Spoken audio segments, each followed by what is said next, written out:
আজকে আমরা আলোচনা করব দ্বিতীয় অধ্যায় নিয়ে আমরা আলোচনা করব পদার্থের অবস্থা নিয়ে আমরা আলোচনা করব। তো আমরা যদি খেয়াল করে দেখি স্টেটস অফ ম্যাটার মানে কি পদার্থের অবস্থা নিয়ে আমরা আলোচনা করব দ্বিতীয় অধ্যায় যেটা রসায়নের জন্য। তো আমরা যদি খেয়াল করে দেখি যে দ্বিতীয় অধ্যায় আমরা যদি যাই তাহলে 2.1 দেওয়া আছে যে পদার্থ ও পদার্থের অবস্থা সম্পর্কে দেওয়া আছে matter and states of matter. অর্থাৎ যে বস্তু নির্দিষ্ট ভর আছে এবং জায়গা দখল করে তাকে বলে আমরা জানি যে পদার্থ বলে। তো কক্ষ তাপমাত্রায় কোনো কোনো পদার্থ দেখা যায় কঠিন, কিছু কিছু পদার্থ দেখা যায় যে তরল থাকে, আবার কিছু কিছু দেখা যায় কি গ্যাসীয় অবস্থা থাকে। যেমন কক্ষ তাপমাত্রায় চিনি, খাদ্য, লবণ, মার্বেল এগুলো হচ্ছে কঠিন, আর পানি, তেল, কেরোসিন ইত্যাদি তরল অবস্থা থাকে। অপরদিকে নাইট্রোজেন, অক্সিজেন এবং কার্বন ডাইঅক্সাইড এগুলো কি থাকে গ্যাসীয় অবস্থা থাকে। তাপমাত্রা পরিবর্তন করে একই পদার্থকে কঠিন থেকে তরলে, তরল থেকে গ্যাসে আমরা রূপান্তর করতে পারি। যেমন আমরা জানি যে বরফকে ঠান্ডা করলে পানি হয়ে পানিকে আমরা ঠান্ডা যদি আমরা উত্তপ্ত করি তাহলে দেখা গেল যে অর্থাৎ আমরা যদি খেয়াল করি যে তাপমাত্রা যদি আমরা পরিবর্তন করি, যেমন বরফকে আমরা যদি কী করি যে বরফকে যদি আমরা তাপ দিই তাহলে সেটা কী হইতেছে, বরফকে তাপ দিলে সেটা পানিতে হইতেছে, আরও যদি তাপ দিই তাহলে দেখা গেলে সেটা গ্যাসে মানে বাষ্পীয় হিসেবে হইতেছে। এইটাকে বলতেছে যে মানে তরল পদার্থ বা কঠিন পদার্থে যে আমরা রূপান্তর করতেছি সেটা এখানে দেওয়া আছে। তো আমরা যদি দেখি যে 2.1 দেওয়া আছে কঠিন পদার্থ বা সলিডস দেওয়া আছে। কঠিন পদার্থ বা সলিডস মানে কি মানে দেওয়া আছে কি যে কঠিন পদার্থের নির্দিষ্ট ভর, নির্দিষ্ট আকার এবং নির্দিষ্ট আয়তন আছে। তাহলে এটা বিভিন্ন পরীক্ষায় আসতে পারে যে কঠিন পদার্থে কী কী আছে, যে নির্দিষ্ট ভর আছে, নির্দিষ্ট আকার আছে এবং নির্দিষ্ট কী আছে আয়তন আছে। তো বলতেছে যে সব পদার্থের কণাগুলির মধ্যে এক ধরনের আকর্ষণ বল থাকে। তাহলে এইটাই এমসিকিউতে আসতে পারে যে সব পদার্থের কণাগুলোর মধ্যে কী থাকে, আমরা বলবো যে আকর্ষণ বল থাকে। একে আন্তঃকণা আকর্ষণ বল বলে। তাহলে এর নাম কি? এর নাম হচ্ছে আন্তঃকণা আকর্ষণ বল বলা হয়। তাহলে পরীক্ষা আসতে হবে যে আন্তঃকণা আকর্ষণ বল কাকে বলে। আমরা বলবো যে সব পদার্থের কণার মধ্যে একটা আকর্ষণ বল থাকে, সেই আকর্ষণ বলকে বলে আন্তঃকণা আকর্ষণ বল বলা হয়। তাহলে আমি যদি খেয়াল করি যে 2.1 এখান থেকে শুরু হয়েছে, এখানে শুধু বলা হয়েছে কি যে পদার্থ নিয়ে আলোচনা হয়েছে, যে পদার্থ জিনিসটা কি সেটা হচ্ছে আমরা যে নির্দিষ্ট ভর আছে, নির্দিষ্ট জায়গা দখল করে সেটা এখানে বলা হয়েছে। এখানে শুধু এতটুকু বলা হয়েছে যে নির্দিষ্ট ভর এবং নির্দিষ্ট জায়গা দখল করে যে এটা বলা হয়েছে, এটা হচ্ছে পদার্থ। আর পদার্থ 3 ধরনের সেটা বলা হয়েছে, যে সেটা হচ্ছে কি কঠিন পদার্থ, তরল পদার্থ এবং দেওয়া আছে গ্যাসীয় পদার্থ দেওয়া আছে, এবং কিছু উদাহরণ দেওয়া আছে যে কোনটা কঠিন কোনটা তরল। যেমন দেওয়া আছে আপনার যেমন চিনি, খাদ্য, লবণ, মার্বেল এগুলো, আর তরল দেওয়া আছে কোনটা, যে পানি, তেল, কেরোসিন, আর নাইট্রোজেন, অক্সিজেন, কার্বন ডাইঅক্সাইড আছে গ্যাস। আবার বলতেছে যে এগুলোকে এক অবস্থা থেকে আরেক অবস্থা রূপান্তর করা যায়, মানে কঠিন থেকে তরলে, তরল থেকে গ্যাসে রূপান্তর করা যায়। তো এখানে দেওয়া আছে যে প্রথমে কঠিন পদার্থ নিয়ে আছে, যে কঠিন পদার্থের নির্দিষ্ট ভর আছে, নির্দিষ্ট আকার আছে এবং নির্দিষ্ট আয়তন আছে। পরীক্ষা আসতে পারে যে কঠিন পদার্থে কী কী আছে, আমরা বলবো যে নির্দিষ্ট ভর, আকার এবং আয়তন আছে। তো আবার দেখা যায় যে সব পদার্থের কণাগুলোর মধ্যে একটা কী থাকে, আকর্ষণ বল থাকে। আকর্ষণ বলকে নাম দেওয়া হয়েছে যে আন্তঃকণা আকর্ষণ বল দেওয়া আছে।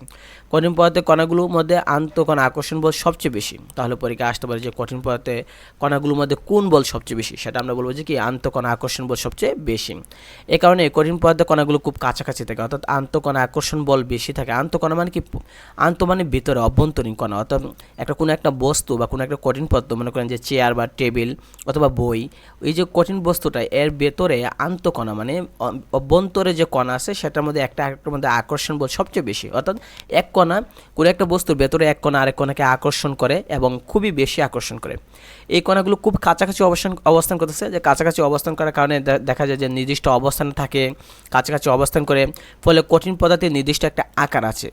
কঠিন পদার্থের উপর চাপ যদি আমরা প্রয়োগ করি তাহলে সেটা সংকুচিত হয় না। অর্থাৎ কঠিন পদার্থ যদি আমরা তাপ দিই বা চাপ দিই, বলতেছে এখানে চাপের কথা বলতেছে, যে চাপ দিলে সেটা সংকুচিত হয় না, মানে এটা মুচড়ায় না। এবং আবার তাপমাত্রা বাড়ালে কঠিন পদার্থের আয়তন খুবই কম পরিমাণ বৃদ্ধি পায়। মানে যদি আমরা তাপ দিই তাহলে আয়তন বেশি পরিবর্তন হয় না। যেমন ধরুন একটা লোহাকে যদি আমরা আগুন দিই তাহলে তাপ বাড়াইলে দেখা যায় সেটা আয়তন তেমন বেশি মানে বৃদ্ধি পায় না। দেখা যাবে যে একটা লোহাকে যদি আমরা আগুন দিই তাহলে অনেক তাপ দেওয়ার পর দেখা যাবে একটুখানি কী হয়েছে, যে এটা একটু নরম হয়েছে, শক্ত লোহাটা একটুখানি নরম হইবে, মানে একটু তাপমাত্রা তাপমাত্রা বেশি দেওয়ার কারণে একটু আয়তনটা একটু বাড়ছে, সামান্য একটু হয়, বেশি হয় না। তো ওইটা বলতেছে যে কঠিন পদার্থের কণাগুলোর মধ্যে চলাচল বা স্থান ত্যাগ করতে পারে না। অর্থাৎ প্রত্যেকটা বস্তুর ভেতরে যে কণাগুলো আছে এইগুলো এতটা আকর্ষণ বল বেশি যে এরা চলাচল করতে পারে না বা এক জায়গা থেকে আরেক জায়গায় স্থান ত্যাগ করতে পারে না। তবে নিজস্ব স্থানে কম্পন সৃষ্টি করতে পারে। তবে দেখা যায় যে কণাগুলো কী করে, নিজের স্থানে জায়গায় দাঁড়াইয়াই কী করে কম্পন করে, মানে কাঁপতে থাকে।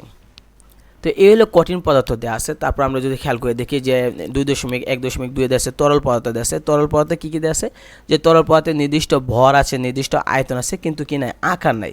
তাহলে পরীক্ষা আসতে পারে যে তরল পদার্থ কাকে বলে, আমরা যা নির্দিষ্ট ভর আছে, নির্দিষ্ট আয়তন আছে, কিন্তু আকার নেই, তাকে তরল পদার্থ বলা হয়। যেমন দেখেন তরল পদার্থকে যে পাত্রে রাখা হয় সেই পাত্রে আকার ধারণ করে। এটাও পরীক্ষা আসতে হবে যে তরল পদার্থ যে কোনো একটা পাত্রে রাখা হয় তাহলে সেই পাত্রে কী করে, যে আকার ধারণ করে। অর্থাৎ যে পাত্রে রাখবেন, আপনি এক গ্লাস পানিকে একটা পাত্রে রাখলেন বা একটা বোলে রাখলেন বা একটা বাটিতে রাখলেন, দেখবেন সকল জায়গাটা জুড়ে থাকবে। ওইটাকে বলতেছে যে পাত্রে রাখে ওই সেই পাত্রে যতটুকু আকার আছে সেই আকারটি ধারণ করবে। তরল পদার্থের কণাগুলো কঠিন পদার্থের কণাগুলো চেয়ে তুলনামূলক বেশি দূরত্ব অবস্থান করে। অর্থাৎ তরল পদার্থের যে কণাগুলো আছে, যেমন কঠিন পদার্থের কণাগুলো একটা আরেকটার সাথে খুবই কাছাকাছি যুক্ত থাকে, খুবই স্ট্রংভাবে থাকে, যার কারণে মজবুত হয়। কিন্তু তরলের কণাগুলো দেখা যায় যে কঠিনের তুলনায় একটু দূরে থাকে, মানে একটু দূরত্ব বেশি থাকে। এদের মধ্যে আন্তঃকণা আকর্ষণ বল কঠিন পদার্থের চেয়ে কম থাকে। তাহলে দেখা যায় যে যেহেতু একটু দূরে থাকে তাই তাদের মধ্যে আকর্ষণ বলটা কী থাকবে, একটু কম থাকবে। তরল পদার্থে মানে যদি আমরা যদি চাপ প্রয়োগ করি তাহলে আয়তন হ্রাস পায় না, তবে তাপ প্রয়োগ করলে তরল পদার্থ আয়তন বৃদ্ধি পায়। তাহলে দেখা গেল যে তরল পদার্থে যদি আমরা কী করি, যে চাপ যদি দিই, চাপ দিলে দেখা যায় কি আয়তন হ্রাস পায় না, কিন্তু তাপ দিলে এটা আয়তন বৃদ্ধি পায়। এই আয়তন বৃদ্ধির পরিমাণ কঠিন পদার্থের চেয়ে বেশি। তো এই যে এখানে দেওয়া আছে তরল পদার্থের যে বৈশিষ্ট্যগুলো দেওয়া আছে, এই বৈশিষ্ট্যগুলো বিভিন্ন পরীক্ষায় আসতে পারে, যে এই বৈশিষ্ট্যগুলো লাগে যে কঠিন পদার্থে কী কী বৈশিষ্ট্য আছে। যে আমরা বলতে পারি যে কঠিন পদার্থের এই যে এখানে যতগুলো লাইন দেওয়া আছে সবগুলো লাইন ইম্পর্টেন্ট। কঠিন পদার্থের বা তরল পদার্থের যে নির্দিষ্ট বড় আছে, নির্দিষ্ট আয়তন আছে, কিন্তু কি নাই, আকার নাই, এইটা। তরল পদার্থকে যে পাত্রে রাখা হয় সেই পাত্রে আকার ধারণ করে, ওইটা। তরল পদার্থের কণাগুলোর মধ্যে আকর্ষণ মানে দূরত্ব বেশি, যার কারণে আকর্ষণ বল কী থাকে, একটু কম থাকে কঠিনের তুলনায়। এগুলো আমাদের লাগবে। তারপর আমরা বলবো যে চাপ প্রয়োগ করলে আয়তনের তেমন কি হয় না, হ্রাস পায় না, তবে তাপ দিলে আয়তন বৃদ্ধি পায়। তবে কি কেমন বৃদ্ধি পায় সেটা হচ্ছে কি, যে কঠিন পদার্থের যে আয়তন বৃদ্ধি পায় তার চেয়ে একটু বেশি বৃদ্ধি পায়। তারপর আমরা যদি দেখেন গ্যাসীয় পদার্থ দেওয়া আছে বা গ্যাসীয় পদার্থ, আর এক নাম হচ্ছে বায়বীয় পদার্থ। যে গ্যাসীয় পদার্থে কিনা নির্দিষ্ট ভর আছে কিন্তু নির্দিষ্ট আকার এবং আয়তন নাই। তাহলে গ্যাসের কি আছে, ভর আছে কিন্তু আকার আয়তন নাই। যে কোনো গ্যাসীয় মানে পদার্থ ভিন্ন ভিন্ন পাত্রে রাখলে ভিন্ন ভিন্ন আকার ধারণ করে বা ভিন্ন ভিন্ন আয়তন দখল করে থাকে। তো গ্যাসীয় পদার্থের কণাগুলো কঠিন এবং তরলের চেয়ে একটু বেশি দূরে অবস্থান করে, যার কারণে এদের মধ্যে আন্তঃকণা আকর্ষণ শক্তিটা যে ছিল ভিতরে, সেই শক্তিটা খুবই কম থাকে। কারণ কঠিন পদার্থে বেশি আছে বলে তো কঠিন পদার্থে খুবই শক্ত থাকে, মজবুত থাকে, তরলে একটু কম থাকে, আর গ্যাসের মধ্যে আরও অনেক কম থাকে। ওইটা বলেছে যে আন্তঃকণা আকর্ষণ বল অনেক কম থাকে। চাপ প্রয়োগ করলে গ্যাসীয় পদার্থের আয়তন অনেক কমে যায়। তাহলে আমরা যদি চাপ যদি দেই গ্যাসীয় পদার্থে তাহলে আয়তন অনেক কমে যায়। আবার যদি তাপ প্রয়োগ করি তাহলে গ্যাসীয় পদার্থের আয়তন অনেক বেড়ে যায়। এই যে বৈশিষ্ট্যগুলো, এই বৈশিষ্ট্যগুলো লাগবে কঠিন, তরল এবং বায়বীয়ের ক্ষেত্রে। তারপর দেখেন 2.2 দেওয়া আছে যে কণার গতিতত্ত্ব বা কাইনেটিক থিওরি অফ পার্টিকেলস দেওয়া আছে। অর্থাৎ প্রত্যেকটা বস্তুর ভেতরে যে কণাগুলো আছে, খুবই ক্ষুদ্র কণা দেওয়া আছে, সেই ক্ষুদ্র কণাগুলো যদি গতিতত্ত্বে নিয়ে আলোচনা করতে হয়, অর্থাৎ কণাগুলোর মধ্যে যে গতি আছে, আমরা বলছিলাম যে কঠিন পদার্থের কণাগুলো নিজের জায়গায় দাঁড়ায় কী থাকে, কাঁপতে থাকে, কম্পন সৃষ্টি করে। তো এইটা এখানে আমরা বলবো যে কণাগুলো যে গতি আছে, যে চলাচল করে, সেটা নিয়ে আমরা আলোচনা করব। আপনি খেয়াল করে দেখেন কণার গতিতত্ত্ব বা কাইনেটিক থিওরি বিভিন্ন পরীক্ষায় আসে। তো সকল পদার্থে ক্ষুদ্র ক্ষুদ্র কণা দ্বারা গঠিত। এই কণাগুলো একে অপরকে আকর্ষণ করে, যাকে আন্তঃকণা আকর্ষণ বল বলে। তো দেখা যায় যে আমরা জানি যে সকল পদার্থের কি ক্ষুদ্র ক্ষুদ্র কণা দ্বারা গঠিত হয়, সেটা যে হোক না, একটা বিস্কিট হোক, একটা কেক হোক বা টেবিল চেয়ার, যেটাই বলি, যে কণাগুলো একে অপরকে আকর্ষণ করে, যাকে বলা হয় আন্তঃকণা আকর্ষণ। অর্থাৎ একটা বিস্কিটের ভেতরে যে কণাগুলো আছে, এই এক কণা আরেক কণাকে কী করে আকর্ষণ করতেছে খুবই প্রবলভাবে, জুড়ে, আর এত বেশি আকর্ষণ করে, এবং মাঝে কোনো ফাঁকা জায়গা নেই, দূরত্ব নাই, যার কারণে কণাগুলো খুবই নিজ নিজ অবস্থানে বজায় রাখতেছে, যার কারণে এটা কঠিন, যেটা আমরা দেখতে পাইতেছি। তো এটা বলতেছে যে এই যে কণাগুলো একে অপরকে যে আকর্ষণ করে, এটার নাম হচ্ছে কি আন্তঃকণা আকর্ষণ শক্তি বলা হয়, যে শক্তিটা আছে। আবার কণাগুলো গতিশক্তিও রয়েছে। এখন দেখেন যে আন্তঃকণা আকর্ষণ শক্তি এবং কণাগুলো গতিশক্তি দুইটাই আছে। এই যে দুইটা দিয়ে পদার্থের কঠিন, তরল এবং গ্যাসীয় অবস্থা যে ব্যাখ্যা করার তত্ত্বকে বলা হয় কণার গতিতত্ত্ব বলা হয়। তাহলে পরীক্ষা আসতে পারে যে কণার গতিতত্ত্ব কাকে বলে। আমরা বলবো কি কণার গতিতত্ত্ব কি, যে আন্তঃকণা আকর্ষণ শক্তি এবং কণাগুলোর গতিশক্তি দিয়ে কঠিন পদার্থ, তরল পদার্থ এবং গ্যাসীয় অবস্থা যে আমরা ব্যাখ্যা করা হয়, সেই তত্ত্বটার নাম হচ্ছে গতিতত্ত্ব। এটা বিভিন্ন পরীক্ষা আসতে পারে। তো আপনি দেখেন যখন কোনো পদার্থের আন্তঃকণা আকর্ষণ শক্তি খুব বেশি থাকে, তখন কণাগুলো খুব কাছাকাছি অবস্থান করে, এদের মধ্যে কোনো ফাঁকা জায়গা নেই, এরা নিজের স্থান পরিবর্তন করে না, এদের শক্তি একটা আরেকটাকে খুবই প্রবলভাবে শক্তি দিয়ে ধরে রেখেছে। এটাই হচ্ছে পদার্থের কি কঠিন একটা অবস্থা বলা হয়। তো কঠিন পদার্থে যদি আমরা কি দিই, কঠিন পদার্থে যদি আমরা তাপ দেওয়া হলে পদার্থের কণাগুলো তাপ শক্তি গ্রহণ করে কাঁপতে থাকবে। অর্থাৎ আমরা যদি তাপ দিই, যে কঠিন পদার্থকে মনে করেন যে একটা লোহাই ধরেন বা একটা মনে করেন যে স্টিল ধরেন, যে কোনো একটা ধরলাম, আমরা যদি আমরা তাপ দিতে থাকি তাহলে দেখবেন যে কণাগুলো কী করবে, নিজ জায়গায় কী করবে, তাপ শক্তি গ্রহণ করে কাঁপতে থাকবে। ফলে আন্তঃকণা আকর্ষণ শক্তি একটু কমে যাবে। অর্থাৎ কঠিন পদার্থকে যখন আমরা যদি সোলার মধ্যে যদি আমরা যদি মনে করেন একটা স্টিলের একটা স্কেল মনে করেন যে আমরা সোলার মধ্যে দিয়ে রাখলাম, তাহলে কিছুক্ষণ পরে দেখবেন যে এই কণাগুলো একটু গরম হয়ে গেছে, মানে স্টিলের যে স্কেলটা আছে সেটা দেখবেন একটু গরম হয়ে গেছে। কেন গরম হয়েছে? যে কণাগুলো তাপ গ্রহণ করছে, কিন্তু সেটা তরল হয়েছে না। কণাগুলো তাপ গ্রহণ করার কারণে দেখা গেলো যে স্টিলটা কী হয়েছে, গরম হয়ে গেছে এবং জায়গায় তখন কী থাকবে, কাঁপতে থাকবে। জায়গায় বসে স্কেলের যে কণাগুলো আছে তাপ গ্রহণ করে নিজের জায়গার মধ্যে কাঁপতে থাকবে। ফলে কাঁপতে কাঁপতে এক সময় দেখা যাবে যে এদের মধ্যে যে আকর্ষণ শক্তি দুর্বল হয়ে যাবে, কমে যাবে, কণাগুলো কিছুটা গতিশক্তি প্রাপ্ত হবে। তখন এই যে কাঁপতে কাঁপতে এক সময় কী হবে, একটু অনেক স্পিড মানে সৃষ্টি হবে, মানে একটু নড়াচড়া করতে থাকবে। পদার্থের এই অবস্থাকে বলা হয় তরল অবস্থা। তখন বলতেছে যে পদার্থের এই অবস্থাকে বলা হয় তরল অবস্থা বলা হয়। তো তরল পদার্থের নির্দিষ্ট আয়তন থাকলেও নির্দিষ্ট আকার থাকে না। নির্দিষ্ট আয়তন আছে কিন্তু নির্দিষ্ট আকার থাকে না, যেটা আমরা আগে বলছি যে তরল অবস্থা পদার্থের আরও বেশি তাপ দেওয়া হলে কণাগুলো তাপ শক্তি বৃদ্ধি পেয়ে গতিশক্তি আরও বৃদ্ধি থাকে। অর্থাৎ যখন তরলে যখন হইব তখন মনে করেন যে স্টিলটা আমরা আরও তাপ দিতে দিতে একদম কী করলাম, গলিয়ে ফেললাম। তখন দেখা গেলো এটা কি তরল হইলো, তরল হওয়ার পর যদি আরও তাপ দিতে থাকি তখন দেখা গেলো যে কণাগুলোর মধ্যে আরও শক্তি বৃদ্ধি পাবে এবং নাড়াচাড়া আরও বেশি করবে, অর্থাৎ দৌড়াদৌড়ি কণাগুলো আরও বেশি করবে তরল অবস্থায়। এবং একসময় এতটা গতিশক্তি হয়ে যাবে যে একটা কণাগুলোকে সাইডে দিয়ে মানে কী করবে, মুক্তভাবে যে দিক দিয়ে মনে হচ্ছে সেই দিক দিয়ে বিক্ষিপ্তভাবে ছোটাছুটি করতে থাকবে। পদার্থের এই অবস্থাগুলো গ্যাসীয় অবস্থা বলা হয়। গ্যাসীয় অবস্থা পদার্থের নির্দিষ্ট কী থাকে না, আয়তন থাকে না। যে পাত্রে আমরা রাখবো সেই পাত্রে ছোটাছুটি করবে বা আয়তন দখল করে রাখবে।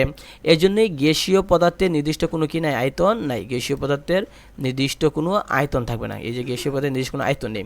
যে পাত্রে রাখা হবে সেই পাত্রে আয়তন দখল করবে এবং যেই পরিমাণে যাই হোক না কেন সেটা পুরাটাই।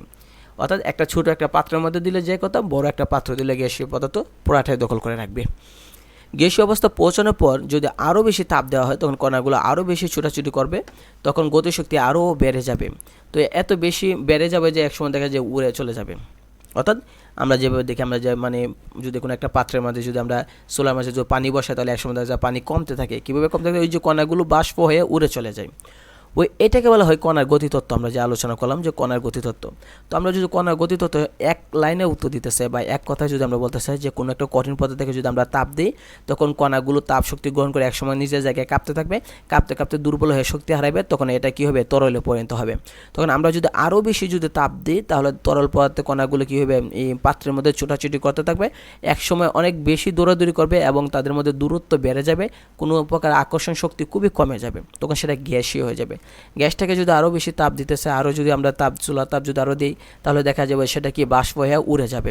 সেটাই বলেছে এই যে ছিল কঠিন পদার্থ, ছিল কঠিন পদার্থ, কণাগুলো চুপচাপ বসেছিল, তারপর আমরা যখন তাপ দিলাম সেটা একটু গতিশক্তি হয়ে নিজের জায়গায় কাঁপতেছিল, তারপরে একটু নাড়াচাড়া করতেছিল, তারপর আবার বিক্ষিপ্তভাবে বেশি নাড়াচাড়া করে একসময় পাত্র থেকে উধাও হয়ে চলে গেছে।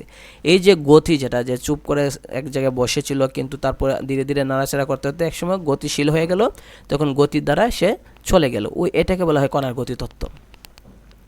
তো তারপর আমরা যদি দেখেন এখানে দেওয়া আছে কি ব্যাপন 2.3 দেওয়া আছে, ডিফিউশন দেওয়া আছে যে কঠিন তরল অথবা বায়বীয় পদার্থ মাধ্যমে কোনো পদার্থে কণার সময় যদি স্বতঃস্ফূর্ত সমানভাবে ছড়িয়ে পড়ার প্রক্রিয়াকে ব্যাপন বলা হয়। অর্থাৎ সেটা হোক কঠিন তরল বা বায়বীয় মাধ্যম, যে কোনো একটা মাধ্যমে যদি সেটা কঠিন অবস্থায় মানে কোনো একটা জায়গায় হোক বা তরলে একটা স্থান হোক বা বায়বীয় একটা পদার্থে হোক, কোনো কণাগুলো যদি স্বতঃস্ফূর্তভাবে নিজ মানে জোর করে না, প্রেশার দিয়ে না বা তাপ দিয়ে না বা চাপ দিয়ে না, মানে নিজে স্বেচ্ছায় যদি এবং সমানভাবে যদি ছড়ায় পড়ে তাহলে সেটাকে বলে ব্যাপন বলা হয়। ব্যাপন প্রক্রিয়া কণার সময় উচ্চ কণা স্থান থেকে নিম্ন কণার দিকে স্বতঃস্ফূর্তভাবে ছড়িয়ে পড়ে। অর্থাৎ যেখানে নিম্ন মাত্রা আছে, নিম্ন গণমাত্রা আছে সেখানে কণাগুলো ছড়ায়, অর্থাৎ যেখানে উচ্চ গণমাত্রা আছে সেখান থেকে কণাগুলো নিম্ন গণমাত্রার দিকে ছড়ায় পড়ে। তো আমরা যদি খেয়াল করে দেখি, যেমন ঘরের এক কোণে একটা নির্দিষ্ট একটা সুগন্ধি যদি আমরা একটা শিশিতে বোতল থেকে যদি আমরা একটা স্প্রে যদি বের করি তাহলে দেখবেন সারা ঘর গন্ধে ছড়াই গেছে। ওই যে এটাকে নাম হচ্ছে ব্যাপন বলা হয়। যে মাধ্যমে কণাগুলি ছড়িয়ে পড়তে সময় লাগে সে মাধ্যমে ব্যাপনের হার বেশি, এবং যে মাধ্যমে কণাগুলি ছড়িয়ে পড়তে বেশি সময় লাগে সেখানে ব্যাপনের হার কম বলা হয়। অর্থাৎ এখানে খুবই ইম্পর্ট্যান্ট একটা কথা বলছে, সেটা হচ্ছে কি যে যদি বলতেছে যে মাধ্যমে অর্থাৎ সেটা কঠিন হোক বা তরল হোক বা গ্যাসীয় হোক, যে কোনো মাধ্যমে যদি ছড়িয়ে পড়তে যদি সময় কম লাগে তাহলে ব্যাপন হার বেশি। আর যদি ছড়িয়ে পড়তে সময় লাগে, যে আস্তে আস্তে ধীরে ধীরে ছড়াইতেছে সারা রুমে, তাহলে মনে রাখবেন যে এটা ব্যাপনের হার অনেক কম। আর যেটা স্পিডে সারা ঘর ছড়াই যাবে তার ব্যাপন হার অনেক বেশি, স্পিড বেশি, হার বেশি। যেমন বায়বীয় মাধ্যমে ব্যাপন হার তরল মাধ্যমে তো অনেক বেশি। কেমন? আমরা যদি খেয়াল করে দেখি যে একটা যদি আমরা ঘরে কোনো একটা কোনায় যদি আমরা একটা স্প্রে দিই, তাহলে দেখবেন যে মানে অল্প কয়েক সেকেন্ডের ভিতরে সারা ঘরে স্প্রেটা ছড়াই গেছে। একইভাবে এক বালতিতে যদি আপনি 1 ফোঁটা নীল সারেন, তাহলে দেখবেন যে পুরো বালতি নীল রং হতে অনেক সময় লাগবে। ওইটা বলতেছে যে গ্যাসীয় মাধ্যমে সবচেয়ে বেশি ছড়াই, কারণ বাতাসের মাধ্যমে, আর পানিতে যেটা তরল মাধ্যম সেগুলো দেখা যায় একটু অনেক কম ছড়ায়। তো এখানে একটা পরীক্ষা দেওয়া হয়েছে, আপনি যদি খেয়াল করে দেখেন একক কাজে দেওয়া আছে। পরীক্ষা নং 1 দেওয়া আছে কি, যে কক্ষ তাপমাত্রায় একটা কাচের পাত্রে কিছু বিশুদ্ধ পানি নাও। এই পানিতে সামান্য গোলাপি বর্ণের আমরা কি দিলাম, কঠিন পটাশিয়াম পার ম্যাঙ্গানেট, যেটা পটাশিয়াম পার ম্যাঙ্গানেটের সংকেতটা ভালোভাবে খেয়াল করে দেখেন। এটা বিভিন্ন পরীক্ষায় লাগবে বা সামনে অধ্যায়গুলোতে লাগবে, যে পটাশিয়াম পার ম্যাঙ্গানেটের সংকেত হচ্ছে KMnO4। তাহলে এটা আমাদের লাগবে KMnO4। তাহলে এটা বলে পটাশিয়াম পার ম্যাঙ্গানেট, আমরা নিলাম, ছেড়ে দিলাম। লক্ষ্য করলাম যে কিছুক্ষণ পর দেখবেন যে পটাশিয়াম পার ম্যাঙ্গানেটের দানাগুলো দ্রবীভূত হয়ে গোলাপি দ্রবণে পরিণত হয়েছে। কী হবে, যে দানাগুলো দ্রবীভূত হবে, অর্থাৎ আমরা যদি খেয়াল করি যে পাত্রের মাঝে যদি নেই, তাহলে দেখা যাবে সেটা কী হবে, গোলাপি বর্ণ হয়ে যাবে। এবং পটাশিয়াম পার ম্যাঙ্গানেটের কণাগুলো পানির মধ্যে এদিকে ওদিকে ছড়িয়ে পড়বে কি, ফলে কিছু সময় পর দেখা যাবে পুরো পাত্রে গোলাপি রং হয়ে গেছে। এক্ষেত্রে পানিতে তথা তরল মাধ্যমে পটাশিয়াম পার ম্যাঙ্গানেটের যে কণা, এগুলো কি হয়েছে, ব্যাপিত হয়েছে, মানে ব্যাপন হয়েছে সোজা কথা। এই ব্যাপন সংঘটিত হতে কয়েক মিনিট থেকে কয়েক ঘন্টা লাগতে পারে, তবে এক্ষেত্রে তাপ প্রয়োগ করা হলে ব্যাপন হার বৃদ্ধি পায়। তার মানে বোঝা গেল যে কোনো একটা বস্তুকে যদি আমরা তাপ দিই, তাহলে ব্যাপন হার কী হয়, বেশি হয়। তাপ দিলে ব্যাপন হার বেড়ে যায়। যেমন গরম পানিতে যদি আমরা পটাশিয়াম পারম্যাঙ্গানেট এর ব্যাপনের পরীক্ষাটা সম্পন্ন করা হলে দেখা যাবে ঠান্ডা পানির চেয়ে গরম পানিতে পটাশিয়াম পারম্যাঙ্গানেট কণাগুলো দ্রুত ছড়িয়ে পড়ে সমগ্র পানিকে গোলাপি বর্ণে পরিণত করে ফেলেছে। তো আমরা যদি খেয়াল করে দেখি যে পরীক্ষা নং 2 দেওয়া আছে, পরীক্ষা নং 2 এ যদি আমরা বলি যে কক্ষ তাপমাত্রায় একটি বিকারে কিছু পরিমাণ বিশুদ্ধ পানি নিয়ে এতে সামান্য পরিমাণ তরল নীলের দ্রবণ যোগ করলাম। কক্ষ তাপমাত্রায় একটি বিকারে কি নিলাম, কিছু পানি নিলাম, পানি নিয়ে এতে সামান্য পরিমাণ তরল নীলের দ্রবণ যোগ করলাম, মানে একটা নীল রঙে কি নীলের একটা ফুটা দিলাম, মনে করেন যে 1 ফোঁটা নীল ছাড়লাম একটা মনে করেন একটা গ্লাসে বা একটা বালতিতে ছাড়লাম। তো কিছুক্ষণের মধ্যে দেখবেন যে বিকারের সমস্ত পানি কি হয়েছে, নীল রঙ হয়ে গেছে। তো এটাই বলতেছে যে ক্ষেত্রে পানি কি হবে, নীল রঙের কি হবে, ব্যাপন হবে। কক্ষ তাপমাত্রায় যেমন পটাশিয়াম পারম্যাঙ্গানেটের ব্যাপনের চেয়ে তরলের নীলের দ্রবণের ব্যাপন অনেক কম লেগেছে, অর্থাৎ তরল মাধ্যমে কঠিন পদার্থের ব্যাপন হার চেয়ে তরল মাধ্যমে কী হয়েছে, ব্যাপন হার বেশি। অর্থাৎ বলতেছে কোনটার মধ্যে ব্যাপনটা দ্রুত হয়েছে। এই যে আমাদের এখানে যে গোলাপি বর্ণ ছাড়ছিলাম, সেটা কি পুরা যে টেস্ট টিউবটা সেটা গোলাপি হতে কতটুকু সময় লেগেছে, বা এখন যে 1 ফোঁটা নীল ছাড়লাম সেইটা হইতে কতক্ষণ সময় লেগেছে, এইটা উপর ভিত্তি করে আমরা ব্যাপনের হার বলবো। যেটা তাড়াতাড়ি সারা পাত্র নীল করে ফেলবে বা গোলাপি রং হয়ে যাবে, সেটার ব্যাপনের হার বেশি। আর যেটা মনে করো অনেক সময় লাগতেছে, আস্তে আস্তে পুরা পাত্র নীল হইতেছে বা গোলাপি হইতেছে, সেটা ব্যাপনের হার কী হবে, কম হবে। আবার তাপ দিলে কিন্তু ব্যাপনের হার দ্রুত বেড়ে যাবে। হয়তো কোনো একটা পাত্রে যদি আমরা তাপ দিই, তাহলে দ্রুত ব্যাপন হবে, মানে পুরা পাত্র নীল হয়ে যাবে বা গোলাপি হয়ে যাবে। তো বলতেছে কঠিন এবং তরল পদার্থে নিয়ে গ্যাসীয় পদার্থ কি হয়, ব্যাপন ঘটে, তবে একটি নির্দিষ্ট তাপমাত্রায় তরল মাধ্যমে কঠিন তরল পদার্থের চেয়ে গ্যাসীয় পদার্থের ব্যাপন হার বেশি। মানে বোঝাতেছে যে কঠিন অথবা তরলের তুলনায় গ্যাসীয় মাধ্যমে ব্যাপন কি হয়, দ্রুত হয়। আমরা জানি পদার্থ 3 ধরনের, কঠিন তরল, বায়বীয় বা গ্যাসীয়। এই বায়বীয় মাধ্যমে ব্যাপনের হার সবচেয়ে কী হবে, বেশি হবে, এটাই বলতেছে। তো পরীক্ষা 3 দেখেন, এখানে দেখছে 2টি গ্যাসের ব্যাপনের হার নির্ণয় করা। এই পরীক্ষার জন্য 2 মুখ খোলা একটি লম্বা কাঁচনল 2 খণ্ড তুলা নাও। 1 খণ্ড তুলাকে আমরা হাইড্রোক্লোরিক অ্যাসিডের সংকেত হচ্ছে আপনার HCl, এটা দ্রবণে ভিজাবো। আর একটা খণ্ডের মধ্যে আমরা কিনবো অ্যামোনিয়াম হাইড্রোক্সাইডের সংকেত হচ্ছে NH4OH, এটা আমরা ভিজাবো। এবার ওই লম্বা কাঁচনলটির এক মুখে আমরা কি করব, এক মুখে ওই যে হাইড্রোক্লোরিক অ্যাসিড যে আমরা তুলাটা ভিজাইছিলাম সেটা দেব, আর অপর মুখে আমরা যে অ্যামোনিয়াম হাইড্রোক্সাইডের যে আমরা যে তুলাটা ছিল ভিজাইছিলাম সেটা আমরা 2 দিকে দিয়ে দেব। এক প্রান্তে এক ছিদ্র প্রতি দিয়ে দেব হাইড্রোক্লোরিক অ্যাসিড, আরেকটা মুখ দিয়ে অর্থাৎ এই টিউবের আরেক মুখ দিয়ে আমরা অ্যামোনিয়াম হাইড্রোক্সাইড দিয়ে দেব। এখানে কি হচ্ছে যে হাইড্রোক্লোরিক অ্যাসিড যেটা আছে দ্রবণ থেকে হাইড্রোজেন ক্লোরাইড গ্যাস, আর অ্যামোনিয়াম হাইড্রোক্সাইড দ্রবণ থেকে অ্যামোনিয়া গ্যাস টিউবের ভেতরে বাতাসের মধ্যে ছড়িয়ে পড়বে, মানে ব্যাপন হবে। বলতেছে আমরা যদি এই কাজটা করি, যে একটা নলের মধ্যে যদি আমরা এই যে একটা নলের মধ্যে এই নলের দিকে একদিকে যদি আমরা ওই যে তুলা একটা যে ভিজাইছিলাম ওইটা অ্যামোনিয়াম হাইড্রোক্সাইড, আর একটা দিকে HCl মানে হাইড্রোক্লোরিক অ্যাসিড, দুইটা আমরা কি করব দিয়ে দেব।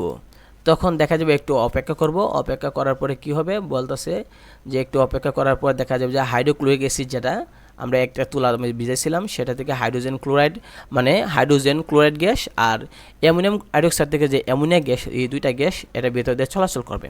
তো বাতাস একটি বায়বীয় বা গ্যাসীয় মাধ্যম। কিছুক্ষণের মধ্যে দেখবো আমরা যে কাঁচ নলের ভেতরে একটা স্থানে হাইড্রোজেন ক্লোরাইড গ্যাস ও অ্যামোনিয়াম গ্যাস পরস্পরের সাথে বিক্রিয়া করে অ্যামোনিয়াম ক্লোরাইড সাদা ধোঁয়া সৃষ্টি হয়েছে। মানে দেখবেন যে ভেতরে একটা কি অ্যামোনিয়াম ক্লোরাইডের একটা সাদা ধোঁয়া সৃষ্টি হয়েছে।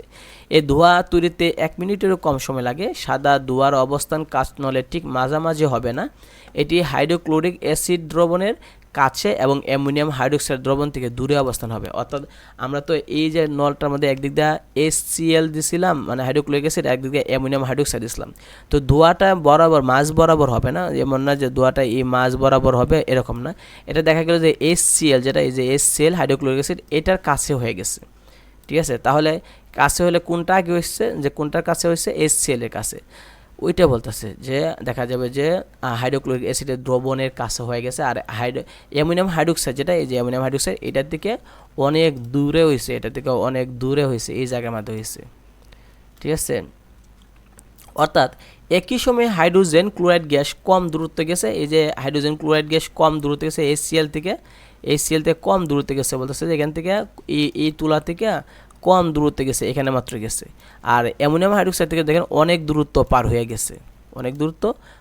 গেছে, এটা বলতেছে যে অ্যামোনিয়াম গ্যাস বেশি দূরত্ব অতিক্রম করছে। তো এই পরীক্ষা থেকে বোঝা যায় যে অ্যামোনিয়াম গ্যাসে হাইড্রোজেন ক্লোরাইড গ্যাস থেকে দ্রুত ছড়িয়ে পড়ে বা বেশি দূরত্ব অতিক্রম করে। অর্থাৎ অ্যামোনিয়াম গ্যাসে ব্যাপনের হার হাইড্রোজেন ক্লোরাইডের তুলনায় অনেক বেশি। কারণ ব্যাপনের হার বেশি বলেই তো এটা বেশি জায়গায় গেছে।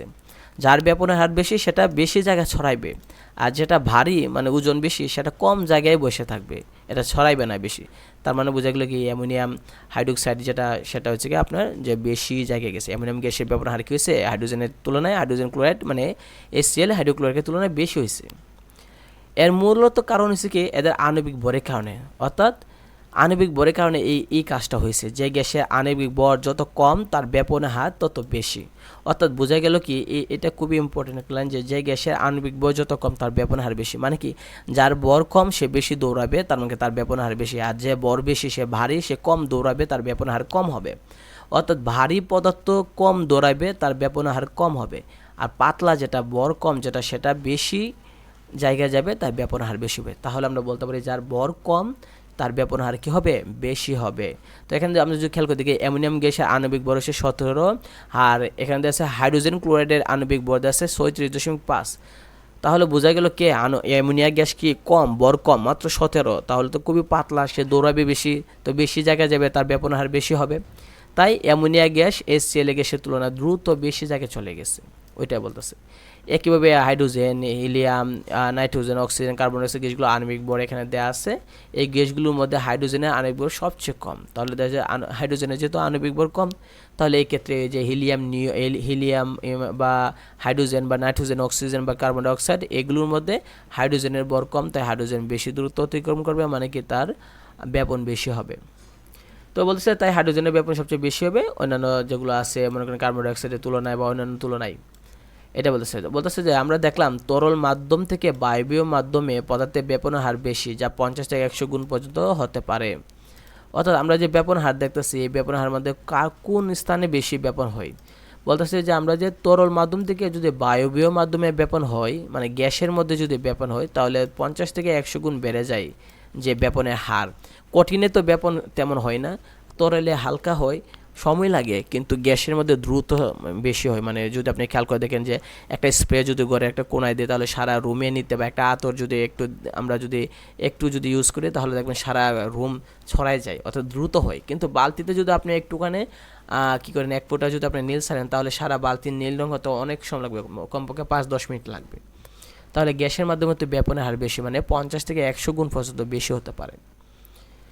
তারপর দেখেন এখানে দেওয়া আছে নিঃসরণ দেওয়া আছে, ইফিউশন দেওয়া আছে। নিঃসরণ মানে কি, নিঃসরণ মানে হচ্ছে কি আপনার নিঃসরণ হলো এমন একটি প্রক্রিয়া যার মাধ্যমে গ্যাসের কণাগুলো ছোট একটা ছিদ্রপথ দিয়ে বের হয়ে পারস্পরিক সংঘর্ষ ছাড়াই একে বের হয়ে যায়।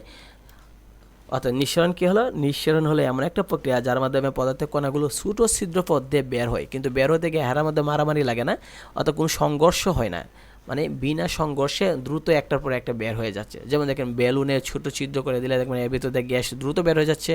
তো বেলুনে যদি অতি ক্ষুদ্র বা মাইক্রোস্কোপিক ছিদ্র করে, একদম ক্ষুদ্র একটা ছিদ্র করে, তাহলে তো সেটা থেকে হাওয়া ধীরে ধীরে বের হয়ে যাবে। এটাকে বলা হয় আপনার যে নিঃসরণ বলা হয়। সহজ ভাষায় আরও যদি সহজভাবে বলি, আমরা যদি একটা স্প্রে একটা যদি বোতল নেই, স্প্রে বোতলে আপনি খেয়াল করে দেখবেন যে একটা ছোট্ট একটা মানে সুচের মতো ছিদ্র আছে। আমরা যখন চাপ দিই স্প্রে বোতলে, তখন দেখা যায় এই ছিদ্র দিয়ে কি হয়, গ্যাসটা বের হয়, মানে স্প্রেটা বের হয়। এই যে সরু ছিদ্র পথ দিয়ে যে গ্যাসগুলো বের হইতেছে, কণাগুলো যে বের হইতেছে, এটাকে বলা হয় নিঃসরণ বলা হয়। তো এখানে বলতেছে এছাড়া আমরা যদি কোনো একটা টায়ারে যদি ছিদ্র করি, তাহলে যে গ্যাস বের হয় সেটা নিঃসরণ। এটি জুড়ে জুড়ে বের হয় না, বা এরকম না যে এই টায়ার থেকে জুড়ে জুড়ে বের হইতেছে না, বা এরকম না যে বিস্ফোরণ করতেছে, এরকম হয় না। ছোট একটা ছিদ্র করলে দেখবেন যে আস্তে আস্তে বাতাস বের হয়ে যেতেছে ধাপে ধাপে, ওইটাকে নিঃসরণ বলা হয়। তো নিঃসরণে কিছু প্রয়োগ দেওয়া আছে, যেমন আমরা জানি গ্যাস সিলিন্ডার বা পাইপলাইনে যদি লিক হয়, আমরা দেখছি যে গ্যাস সিলিন্ডার থেকে যখন আমরা রান্না করা হয় সিলিন্ডার থেকে, তখন দেখবেন যে একটা নল দিয়ে ছোটো একটা ছিদ্র করে দেওয়া হয়, এটা থেকে গ্যাস বের হয়, ওইটাই গ্যাস সিলিন্ডারের। অথবা পাইপলাইন যদি আপনি খেয়াল করেন, কোনো একটা পানির লাইনে খেয়াল করে দেখবেন যে যদি একটু ছিদ্র থাকে, পানি যে বের হইতেছে সেটা একটার পর একটা মানে একটু পর একটু পানি বের হইতেছে, সেটা সরু মানে ছিদ্র দিয়ে, সেটাও বলা হয় যে কি নিঃসরণ হইতেছে। এখানে এই কথাটাই বইলা দিছে। তো আমরা যদি খেয়াল করে দেখি গ্যাসের মোলার ভর নির্ণয় করা, সেটা আমরা দুটি অজানা গ্যাসে ইকুয়েশন নির্ণয় করতে গবেষণা মোলার ভরের তুলনা করা হয়। হালকা গ্যাস দ্রুত বের হয়, ভারী গ্যাস ধীরে বের হয়, তাই আমরা নির্ণয় করতে পারি। তো নিঃসরণের ক্ষেত্রে আমরা এটি বলবো, উপরে আমরা বলছিলাম যে কি ব্যাপন বলছিলাম, এখন আমরা নিঃসরণ দুইটা ক্ষেত্রে আমরা একটাই বলবো, যার ভর কম সে দ্রুত বেশি দৌড়াবে, তাই দেখা যাবে যে তার ব্যাপন হার বেশি হবে, অথবা তার কি হবে, যে নিঃসরণ বেশি হবে। এটা বলতেছে যে হালকা গ্যাস দ্রুত বের হয়, ভারী গ্যাস ধীরে বের হয়, আর এভাবে জানা যায় কোন গ্যাসটা ভারী। তো আমরা সহজেই বলতে পারি যে কোনো একটা বস্তু যদি কোনো একটা মূলের বা কোনো একটা পদার্থের ভর যদি বেশি হয়, তাহলে সেটা কিন্তু বের হতে সময় লাগবে, আস্তে আস্তে বের হবে, ওজন বেশি। তো তখন কি হবে, নিঃসরণও বেশি হবে, অথবা ব্যাপনও কি হবে, বেশি হবে। অর্থাৎ ভর কম যে সে দ্রুত বের হবে, তার নিঃসরণও তাড়াতাড়ি হবে, কারণ দ্রুত বের হয়ে যেতেছে। ব্যাপনও বেশি হবে, কারণ বেশি জায়গা যেতে পারবে, দৌড়াইয়া বেশি জায়গা যাবে। তাহলে আমরা এক কথায় বলতে পারি, যার ভর কম, যা পারমাণবিক ভর বলি আমরা বা আণবিক ভর বলি, যে কোনো একটা ভর হইলে এসেছে, যার ভর কম সে দ্রুত দৌড়াবে, মানে বেশি জায়গা দৌড়ে যাবে, তাই তার ব্যাপন বেশি, তার নিঃসরণ বেশি। এখন দেখেন মোমবাতি 2.5 দেশে মোমবাতির প্রজ্বলন এবং মোমের তিনটা অবস্থা দেওয়া আছে। তো আমরা যদি খেয়াল করি যে একটা মোমবাতি যখন আমরা আগুনে পোড়াই, তাহলে দেখবেন যে একটা কঠিন মোমটা যেটা আমরা বাজার থেকে কিনে আনি, সেটা যদি আগুন দিই, তাহলে দেখবেন উপরে দেখবেন যে কিছু তরল কিছু মোম দেখবেন যে গলে গলে পড়তেছে। তো এই যে মোমবাতি যে লাঠির মতো, সেটা তো আমরা কঠিন মোম বলতেছি, বাজার থেকে কিনে আনতেছি, কিন্তু আগুন দেওয়ার পর দেখবেন কিছু মোম যে গলে নিচে পড়তেছে, এটাকে বলা হয় তরল মোম, মানে গইলা পড়তেছে বলে এটা তরল মোম বলা হয়। তো এটাই বলতেছে যে মোম হলো বিভিন্ন হাইড্রোকার্বনের মিশ্রণ। পরীক্ষা আসতে পারে মোম কি, আমরা বলবো মোম হলো বিভিন্ন হাইড্রোকার্বনের মিশ্রণ। পরীক্ষা আসতে পারে যে বিভিন্ন হাইড্রোকার্বনের মিশ্রণ নিচের কোনটা, আমরা বলবো মোম। তো হাইড্রোজেন এবং কার্বন মিলে গঠিত জৈব যৌগ হলো হাইড্রোকার্বন। তাহলে হাইড্রোকার্বন কাকে বলে, যদি হাইড্রোজেন এবং কার্বন এই দুইটা মিলায়, যদি হাইড্রোজেন এবং কার্বন এই দুইটা মৌল মিলে বিভিন্ন ধরনের যৌগ গঠন করে, এটাকে বলে হাইড্রোকার্বন বলা হয়। মোমের প্রজ্বলনে আমরা মোমের কঠিন, তরল এবং গ্যাসীয় তিনটা আমরা দেখতে পারি। এই মোমবাতি থেকে আমরা তিনটা অবস্থা পাই। যেমন যে কঠিন মোম যেটা আমরা বাজার থেকে কিনে আনতেছি, সেটা হচ্ছে কঠিন মোম, যেটা আমরা বাজার থেকে কিনে আনতেছি। তাহলে খেয়াল করে দেখেন যে এই যে মোমটা দেওয়া আছে, এই মোমটা এখানে খেয়াল করে দেখেন, এই মোমের মধ্যে এই যে নিচে যে লাঠি দেওয়া আছে, এটা খুঁটির মতো দেওয়া আছে, এটা তো কঠিন মোম যেটা আমরা বাজার থেকে কিনে আনি। আর কিছু মোম যে গলে পড়তেছে, এই গলিত মোমটাকে আমরা বলতেছি তরল। আর কিছু মোম তো, সব মোম তো আর গলে পড়ে না, কিছু মোম কি হয় যে এই আগুনের সাথে পুড়ে বাষ্প হয়ে উড়ে যায়। সব মোম যদি পরে যেত নিচে, তাহলে তো আমরা এই মোমগুলো আবার জমাইয়া আবার নতুন করে আবার মোমবাতি বানাই, আবার এটা দিয়ে বানাইতে পারতাম। এমন তো হয় না যে একটা মোমবাতি কিনে আনার পরে এটা যদি আমরা জ্বালাই, তাহলে নিচে যে গলে পড়ে, ওইটা দেওয়া যতটুকু মোম ছিল কিনে আনা অবস্থায়, অতটুকু মোম তো আর নিচে পাওয়া যায় না। তাহলে অতটুকু মোম যদি নিচে না পাওয়া যায়, তার মানে বাকি মোমগুলি গেল কোথায়? অবশ্যই মোমটা কি বাষ্প হয়ে উড়ে গেছে। তাহলে কঠিন মোম বাজাতে কিনে আনতেছি, কিছু মোম গলে পড়তেছে, আর বেশিরভাগ কি হইতেছে যে বাষ্প হয়ে, আগুনের কারণে বাষ্প হয়ে উড়ে চলে যাচ্ছে। তো একই সাথে আমরা তিনটা অবস্থা পাইতেছি এখান থেকে, কঠিন, তরল এবং বায়বীয়। তো এটা বলতেছে যে এখানে এটাই বলে দিছে যে মোমবাতিতে মোমের মধ্যে একটি সুতা থাকে, এই সুতাতে আগুন জ্বালালে চতুর্দিকে হাইড্রোকার্বন কণাগুলো তাপ দিয়ে গলে যায়, অর্থাৎ কঠিন অবস্থা থেকে তরলে পরিণত হয়েছে। এই তরল মোমগুলোকে বলতেছে এই তরল মোম আগুনের তাপে প্রথমে কি হয়, বাষ্প হয়, এরপর কি হয়, ওই বাষ্প মোম বাতাসে অক্সিজেনের সাথে বিক্রিয়া করে মানে কার্বন ডাইঅক্সাইড বা জলীয় বাষ্প বা আলো বা তাপ হয়ে বিভিন্নভাবে উড়ে চলে যাচ্ছে, শেষ হয়ে যাচ্ছে।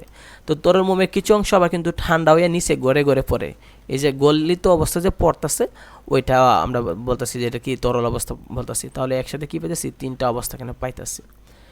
তারপর দেখেন এখানে দেওয়া আছে গলন ও স্ফোটন দেওয়া আছে, খুব ইম্পর্টেন্ট একটা বিষয়, গলন এবং স্ফোটন, মেল্টিং এবং বয়েলিং।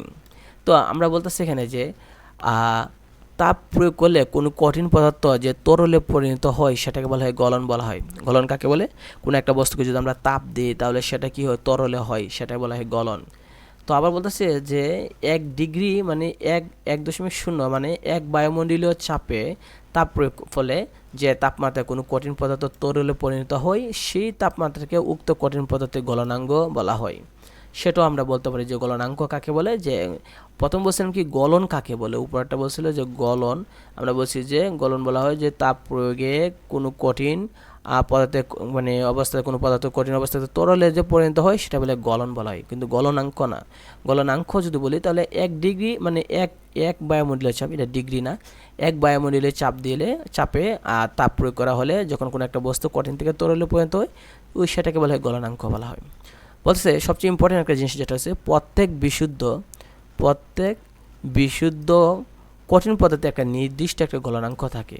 তাহলে আমরা বলতে পারি যে প্রত্যেক বস্তুরই মানে বিশুদ্ধ বস্তুর, ভেজাল বস্তু না, বিশুদ্ধ খাঁটি বস্তুর একটা নির্দিষ্ট গলনাঙ্ক থাকে যে তাপমাত্রায় এটা গলে। যেমন 1 বায়ুমণ্ডলীয় চাপে বরফ 0 ডিগ্রি সেলসিয়াস তাপমাত্রায় গলনাঙ্ক।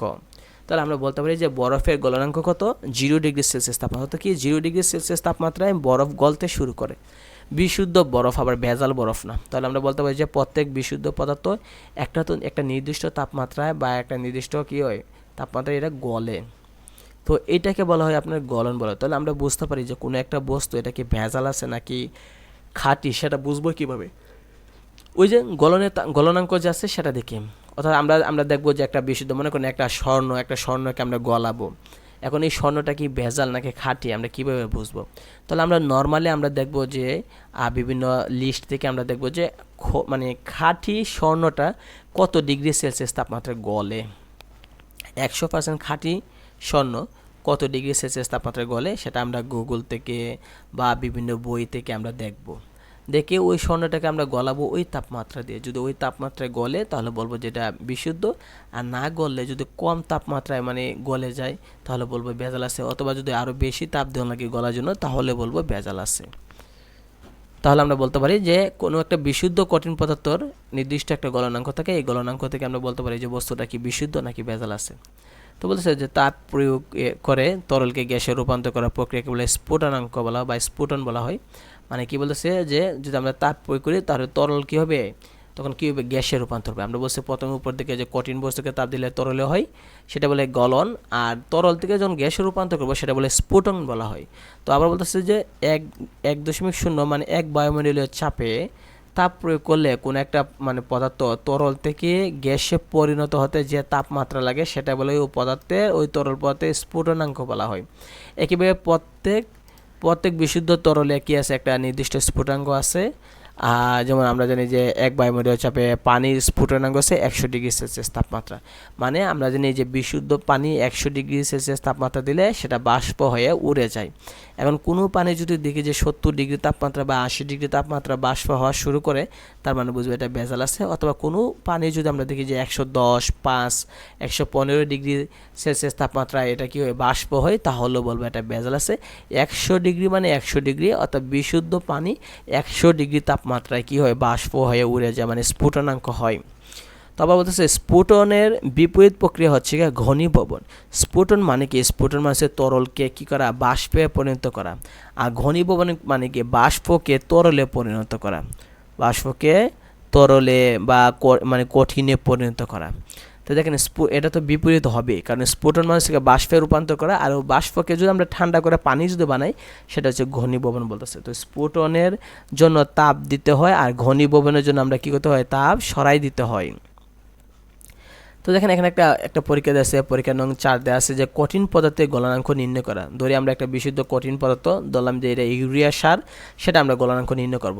তো এক্ষেত্রে আমরা কি বলবো, যে প্রথমে একটা স্ট্যান্ড নেব, এই যে একটা স্ট্যান্ড দেওয়া আছে, স্ট্যান্ডের নিচে যেন তাপ দিতে পারি, আর সামনে আমরা উপরে ইউরিয়া রাখবো, আর একটা ওয়াচ গ্লাস রাখবো, সুতা দিয়ে একটা বেঁধে দেবো, স্ট্যান্ডে ঝুলাই দেবো।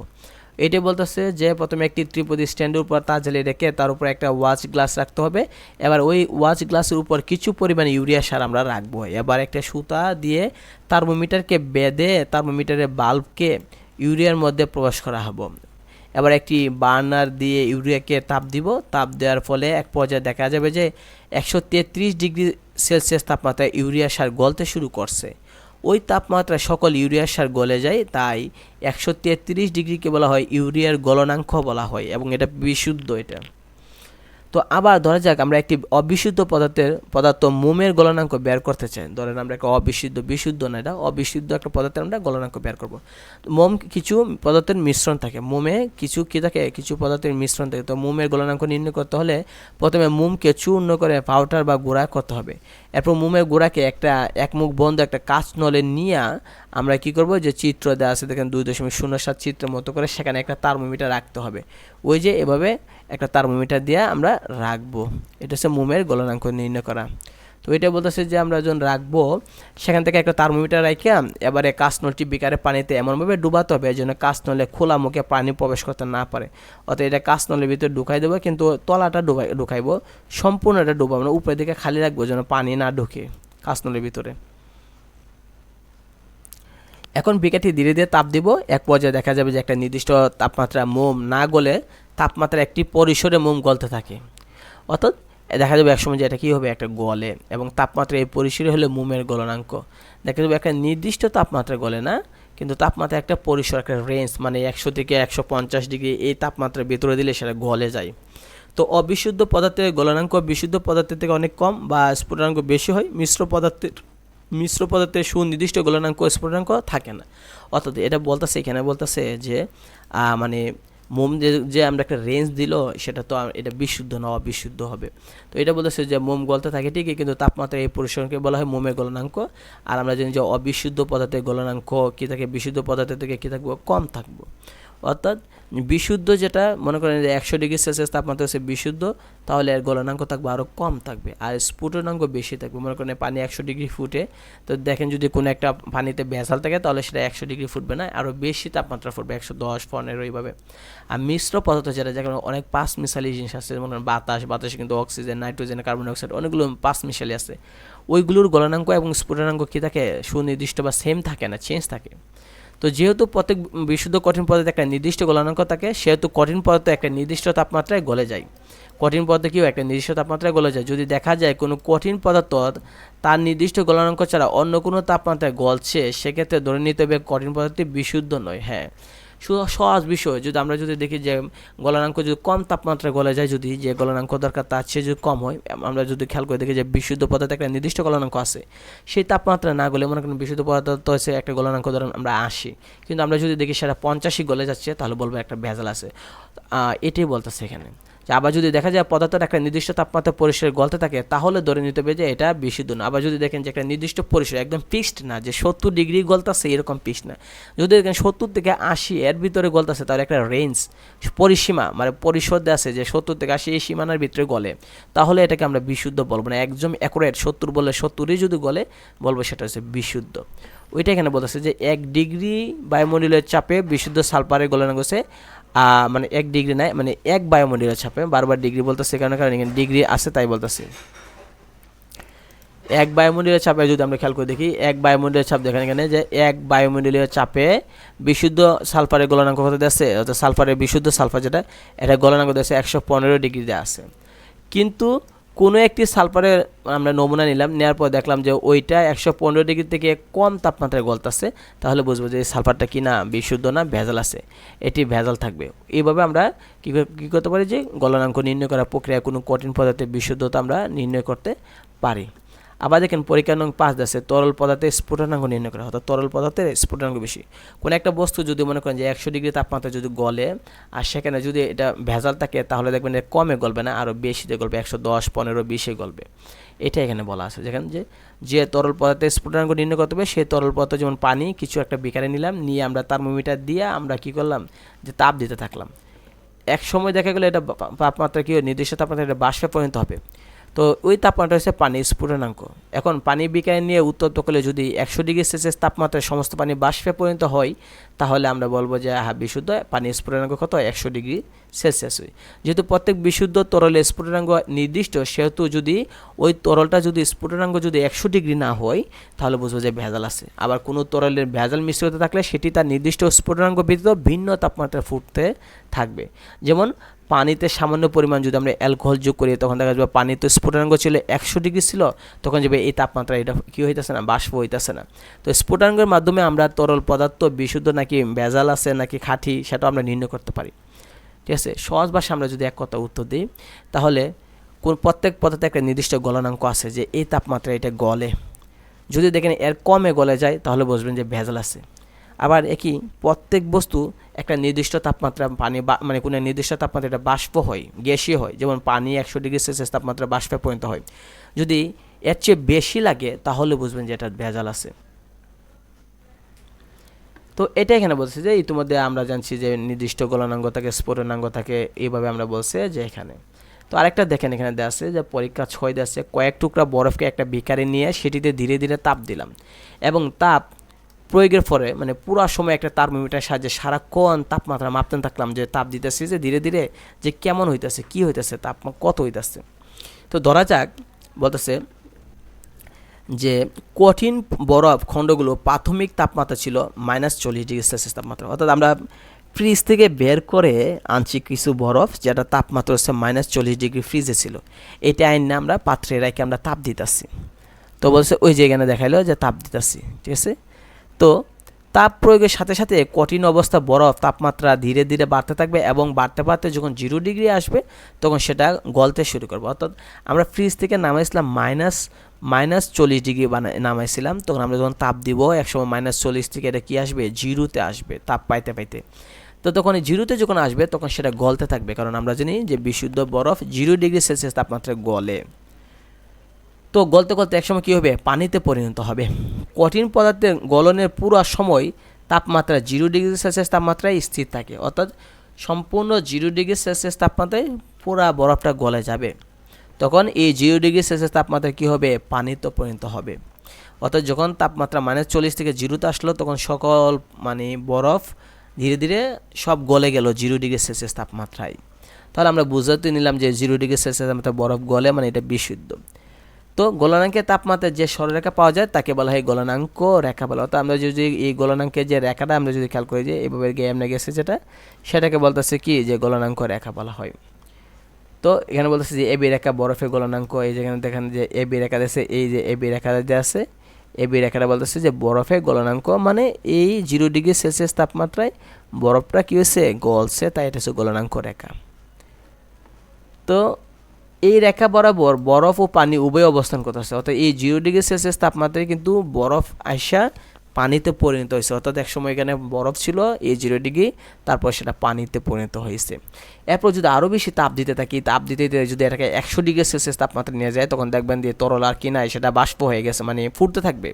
সেটা বাষ্প হওয়ার জন্য কী থাকবে, পানিটা ফুটতে থাকবে। তো আমরা বলতে পারি যে 100 ডিগ্রি সেলসিয়াস তাপমাত্রায় সমস্ত পানি জলীয় বাষ্পে পরিণত হবে, ঠিক আছে। তাহলে এই যে 100 ডিগ্রি সেলসিয়াস তাপমাত্রা হচ্ছে সেটা হচ্ছে সিডি রেখা। এটা হচ্ছে কি 100 ডিগ্রি সেলসিয়াস তাপমাত্রায় সমস্ত পানি কি হচ্ছে, ফুটতেছে, তো বাষ্পে পরিণত হইতেছে, যে ফুটতেছে। তাহলে এই যে রেখাটা, এই গ্রাফটা যে পাইলাম, এটাকে বলা হয় কি স্ফুটন রেখা বা স্ফুটন গ্রাফ বা স্ফুটনাঙ্ক গ্রাফ রেখা বা সরলরেখা আমরা বলতে পারি, কারণ এই তাপমাত্রা পানি এবং বাষ্প অবস্থান করতেছে 100 ডিগ্রি সেলসিয়াস তাপমাত্রায়, ঠিক আছে। তো এটা বলতেছে যে যে এরপর এই তাপ প্রয়োগ করলে পানি বাষ্প কী হবে, ধীরে ধীরে আরও পরিণত হবে এবং 100 ডিগ্রি সেলসিয়াস তাপমাত্রা একসময় কী হবে, যে পানি বাষ্প হয়ে চলে যাবে। আর এই যে সিডি রেখা আমরা বললাম যে সিডি রেখা বরাবর কী হয়েছে, পানি বাষ্প হয়েছে, কারণ 100 ডিগ্রি সিডি রেখা হয়েছে 100 ডিগ্রি সেলসিয়াস। এই 100 ডিগ্রি সেলসিয়াস তাপমাত্রায় পানি কী হয়েছে, যে ফুটতেছে এবং বাষ্পের জন্য প্রস্তুত হইতেছে, যে বাষ্প হয়ে উড়ে যাবে, এটা বলছে। তাহলে এই সিডি রেখা বরাবর কে কে আছে, পানি আর জলীয় বাষ্প উভয় অবস্থান করতেছে, কারণ পানি কিছু কিছু পানি জলীয় বাষ্প হইতেছে, রেডি হইতেছে, আর কিছু কিছু পানি রয়েছে একসময় সম্পূর্ণ পানি জলীয় বাষ্প হয়ে যাবে। তো বলতেছে যে এটাকে বলতেছে যে আমরা ওই যে রেখাটা যেটা, তাহলে আমরা বলতে পারি এক কথা যদি আমরা উত্তর দিই, মনে করেন আমি ফ্রিজ থেকে -40 ডিগ্রি সেলসিয়াস তাপমাত্রায় বরফ আনছি, ফ্রিজ থেকে -40 ডিগ্রি তাপমাত্রায় বরফ আনছি। আয়না যখন আমরা রাখবো, মানে চুলার মাঝে রাখবো, তখন কিন্তু আয়না চুলায় রাখতে রাখতেই কিন্তু সেটা কী হয়েছে না, বরফ পানি হয়ে যাবে না। -40 ডিগ্রি যে বরফটা ফ্রিজ থেকে আনছি, আয়না কি মানে চুলার মাঝে বসানোর সাথে সাথে কি পানি হয়ে গেছে না, সময় লাগছে। তো ওই -40 থেকে -30, 20, 10 0 ডিগ্রি সেলসিয়াস তাপমাত্রা যখন আসবে, তখন বরফ গলা শুরু করবে। বরফ কিন্তু সম্পূর্ণ গলে গেছে না, 0 ডিগ্রি সেলসিয়াস তাপমাত্রায় কিছু কিছু বরফ একটু একটু করে গলতেছে। তাহলে এই 0 ডিগ্রি বরাবর কেটা কেটা অবস্থান করতেছে, পানিও অবস্থান করতেছে, বরফও। কেন, কিছু পানি বরফ, মানে কিছু বরফ পানি হইতেছে আর কিছু বরফ এখনও রয়ে গেছে, গলা শুরু হয়েছে, মানে কি একদম এরকম না যে 1 সেকেন্ডে গলে গেছে, এরকম না। ধীরে ধীরে যদি মনে করেন যে 2-3টা টুকরা বরফ রাখি, তাহলে দেখা গেলে 1-2টা বরফ গলে গেছে, আরও কিছু বরফ গলতেছে। তাহলে এই 0 ডিগ্রি বরাবর কারা কারা অবস্থান করতেছে, বরফও কিছু রয়েছে, আর ধরেন আর কিছুটা ধরেন অর্ধেকটা পানিও রয়েছে, যে পানিও আছে, বরফ আছে এই 0 ডিগ্রি সেলসিয়াস তাপমাত্রায়। এই 0 ডিগ্রি যখন থাকবে, তখন পানি ধীরে ধীরে সম্পূর্ণটা, মানে বরফটা ধীরে ধীরে সম্পূর্ণ পানি হয়ে যাবে। এখন এই 0 ডিগ্রি সেলসিয়াস এই কারণে এখানে সময় লাগবে, কারণ বরফটা গলে পানি হইতে একটু সময় লাগবে, 2-3 মিনিট লাগবে। এক সময় যখন এই 0 ডিগ্রি সেলসিয়াস তাপমাত্রায় সমস্ত বরফ গলে পানি হয়ে যাবে, তখন আবার তাপ খাইতে থাকবে, আবার তাপ 1 ডিগ্রি 2 ডিগ্রি 3 ডিগ্রি করতে করতে করতে করতে কী হবে, 100 ডিগ্রি পর্যন্ত গিয়ে পৌঁছবে পাত্রের তাপ। 100 ডিগ্রি যখন হবে, তখন দেখবেন পানিগুলো দেখবেন যে কী হচ্ছে, টকবক করে ফুটতেছে, মানে তখন বলতেছে দেখো আমি তো পানিও আছি, এখন আমি বাষ্প হওয়ার জন্য প্রস্তুত হইতেছি 100 ডিগ্রি সেলসিয়াস তাপমাত্রায়। এখন এরকম না 100 ডিগ্রি, এখন মানে এই মুহূর্তে 100 ডিগ্রি তাপমাত্রা যখন পানিটা হবে, তখন এরকম না যে 1 সেকেন্ডে চোখের পলকে সমস্ত পানি উইড়া চলে গেছে আকাশে, এরকম হবে না। আস্তে আস্তে কিছু কিছু পানি উঠবে, আকাশে যাবে, এরকম না যে 100 ডিগ্রি যখন পানিটা হবে, তখন সাথে সাথে সকল পানি 1 সেকেন্ডে দেখবেন পাত্র খালি, কোনো পানি নাই, এরকম হবে না। দেখবেন অল্প অল্প করে পানি মানে ফুটটা বাতাসের সাথে মিশা জলীয় বাষ্প হয়ে আকাশে যাচ্ছে, সময় লাগবে, মানে কমপক্ষে 2-3 মিনিট, 5 মিনিট, 10 মিনিট সময় লাগবে যে পুরা পানিটা বাষ্প হয়ে যেতে, এরকম না যে 1 সেকেন্ডে পানি বাষ্প হয়ে যাবে না। তো ওই যে 100 ডিগ্রি সেলসিয়াস তাপমাত্রায় যে সিডি রেখা, এই 100 ডিগ্রি সেলসিয়াস তাপমাত্রায় মনে করেন যে 100% মধ্যে 80% পানি রয়েছে, আর 20% পানি কী হচ্ছে, উঠতেছে। আরও তাপ খাইতে খাইতে খাইতে খাইতে দেখা গেলো আরও 10%, অর্থাৎ 30% উড়ে গেছে গা, আর 70% পানি রয়েছে। আরও তাপ খাইতে খাইতে মনে করেন যে 40% উড়ে গেছে গা, আরও খাইতে খাইতে দেখলেন যে এক সময় দেখা গেল যে 90% পানি উড়ে গেছে, আর 10% পাত্রের মাঝে 1 কাপ পানি রয়েছে। আরও তাপ দিতে দিতে এমন তাপ দিলেন যে আরও দিতে দেখলেন এক সময় যে কি হইল, যে এই 100 ডিগ্রি সেলসিয়াস তাপমাত্রায় সকল পানি চলে গিয়ে পাত্র একদম খালি হয়ে গেছে। তো এই যে সময়টা লাগছে, ওই সময়টাকে বলা হয় সিডি রেখা বলা হয়। এই সময়টা কী বলেছে, যে সিডি রেখা বলা হয়েছে, যে সিডি রেখা, এটাকে বলা হয় সিডি রেখা বলা হয় এটাকে।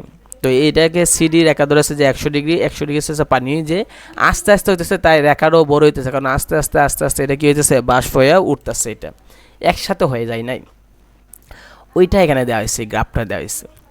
নিচে আরেকটা দেওয়া আছে যে আমরা বিপরীত যদি করি, অর্থাৎ বাষ্পটাকে যদি আমরা ঠান্ডা করি, তাহলে কি হবে, উল্টা হবে। ঠান্ডা করলে যেমন আমরা খেয়াল করি, যদি আমরা দেখি যে বাষ্পটাকে ঠান্ডা করলে, ধরুন এই যে দেখেন যে 140 ডিগ্রি তাপমাত্রা একটা জলীয় বাষ্প, 140 ডিগ্রি তাপমাত্রায় একটা জলীয় বাষ্প মনে করেন একটা পাত্রের মাঝে নিলাম, নিয়ে কী করলাম, ঠান্ডা করতেছি, ফ্রিজের মধ্যে রেখে দিলাম। 140 ডিগ্রি তাপমাত্রা বাষ্প, যেটা গ্যাস উঠতেছে, ওইটাকে ধইরা নিয়ে আমরা পাত্রের মধ্যে মুখ বন্ধ করিয়া, কাচের বোতলে মুখ বন্ধ করে নিয়ে আমরা কী করলাম, যে ফ্রিজের ভিতরে ঢুকাই দিলাম। তো ফ্রিজে ঢুকাইতে ঢুকাইতে, দরজা লাগাইতে লাগাইতে কি সেটা কি মানে বরফ হয়ে যাবে না, সময় লাগবে। সময় লাগবে না? তো ওই 100 ডিগ্রি যে বরফটা মানে বাষ্পটা, যেটা 140 ডিগ্রি তাপমাত্রায় যে বাষ্পটা, সেটা ফ্রিজে রাখার পরে দেখা যাবে যে 5 মিনিট পরে এটা তাপ কমতে কমতে 100 ডিগ্রি আইব। 5 মিনিট পর তাপ কমতে কমতে কী হইলো, এটা 100 ডিগ্রি আসলো। যখন 100 ডিগ্রি হবে তখন ওই যে জলীয় বাষ্পটা ছিল সেটা ধীরে ধীরে পানিতে পরিণত হবে। এখন এরকম না যে 100 ডিগ্রি আওয়ার সাথে সাথে মনে করেন যে 1 সেকেন্ডের ভিতরে সকল বাষ্প পানি হয়ে গেছে, এরকম না। আস্তে আস্তে কিছু কিছু পানি শিশিরের মতো জমতে জমতে, কুয়াশার শিশিরের মতো জমতে জমতে পাত্রের তলার মধ্যে জমা হবে। তো যেহেতু সময় লাগবে তাই ওই স্ফুটাঙ্ক রেখাটা একটু বড় করে দিচ্ছে। কেন বোঝাইতে চাচ্ছে, দেখো যে 100 ডিগ্রি আসার সাথে সাথে এটা কী হয়েছে না, পানি হয়েছে না, সময় লাগতেছে, ধীরে ধীরে হইতেছে, তাই এটা রেখাটা বড় করে দিল। তো যখন সমস্ত পানি 100 ডিগ্রি সেলসিয়াস তাপমাত্রায়, তখন কে থাকবে 100 ডিগ্রি তাপমাত্রায়? তখন কিছু জলীয় বাষ্প থাকবে, কিছু পানিও থাকবে। কারণ মনে করেন যে মানে যতটা জলীয় বাষ্প আছে তার কিছু কিছু অংশ কী হইতেছে, শিশিরের মতো জমা হইতেছে। তখন এই 100 ডিগ্রি মাত্রার মধ্যে পানিও থাকবে, অল্প একটু একটু করে জমতেছে পানি, আর বাষ্পটা থাকবে। তাহলে 100 ডিগ্রির মধ্যে কারা কারা অবস্থান করতেছে? পানিও অবস্থান করতেছে, বাষ্প অবস্থান করতেছে এই 100 ডিগ্রির মধ্যে। তারপর যখন সমস্ত পানি মানে বাষ্প যখন পানি হয়ে যাবে, তখন আবার তাপমাত্রা আরও কমবে। সব পানি হয়ে গেছে বাষ্প থেকে, 100 ডিগ্রি সেলসিয়াস তাপমাত্রায় সব পানি যখন হবে, সময় লাগবে হওয়ার পরে, তখন এটা আরও তাপমাত্রা ধীরে ধীরে আবার কমবে। 80, 60, 70 আসার পর এক সময় জিরোতে চলে আসবে। তো জিরোতে আসার পরেই পানিটা বরফ হয়ে একদম মানে 1 সেকেন্ডের ভিতরে কঠিন হয়ে মানে জমে গেছে পানিটা, এরকম হবে না। আস্তে আস্তে দেখবেন ফ্রিজের মধ্যে, দেখবেন আস্তে আস্তে দেখবেন একটা মানে বরফের একটা আস্তর পড়তেছে, মানে আঙ্গুল দিয়ে গুঁতা দিলে দেখবেন যে আবার বরফটা ভেঙে যেতেছে, মানে কিছুটা জমতেছে, আস্তর পড়তেছে, যে বরফ হইতেছে যে। তো ওই যে 0 ডিগ্রি সেলসিয়াস তাপমাত্রায় কিছু পানি বরফ হওয়া শুরু করে, সম্পূর্ণ পানি না, কিছু পানি বরফ হওয়া শুরু করে, তারপর আস্তে আস্তে 5-10 মিনিট 15 মিনিট সময় লাগে যায় এই মানে পানি পুরাটাই বরফে পরিণত হবে।